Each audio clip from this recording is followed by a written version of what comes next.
Sebuah acara halal bil halal keluarga yang digelar secara sederhana pada Mei 2024 lalu berujung pahit bagi Nenek Endang 78 tahun, seorang lansia pemilik kedai kopi di Klaten. Ia kini harus berurusan dengan hukum setelah dituduh melanggar hak siar pertandingan Liga Inggris yang tayang di platform video.com.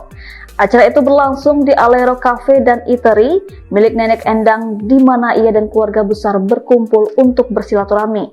Nenek Endang kini terancam denda 115 juta atas tudingan melanggar hak siar. Kuasa hukum video.com Ebenezer Ginting membantah tudingan bahwa kliennya langsung melaporkan Nenek Endang ke pihak kepolisian terkait dugaan pelanggaran hak siar pertandingan Liga Inggris di kafe miliknya Alero Cafe yang berlokasi di Klaten, Jawa Tengah. Dalam pernyataan resminya Rabu 27 Agustus 2025, Ginting menegaskan bahwa pihak video telah menempuh jalur hukum secara berjenjang dan beritikat baik menyelesaikan perkara ini melalui mediasi.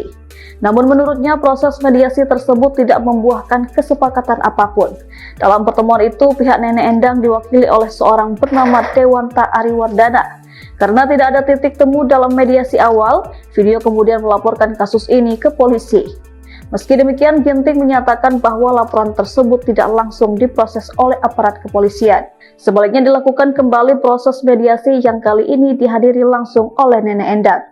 Ginting juga membantah pernyataan Nenek Endang yang menyebutkan bahwa tayangan Liga Inggris saat itu diputar dalam suasana acara halal bihalal keluarga.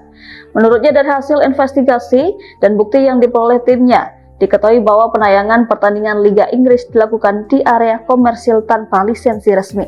Ginting menyebut bahwa video tidak menindak penayangan Liga Inggris untuk acara pribadi atau keluarga dan hanya menargetkan pihak yang menyalahgunakan tayangan secara komersial tanpa izin.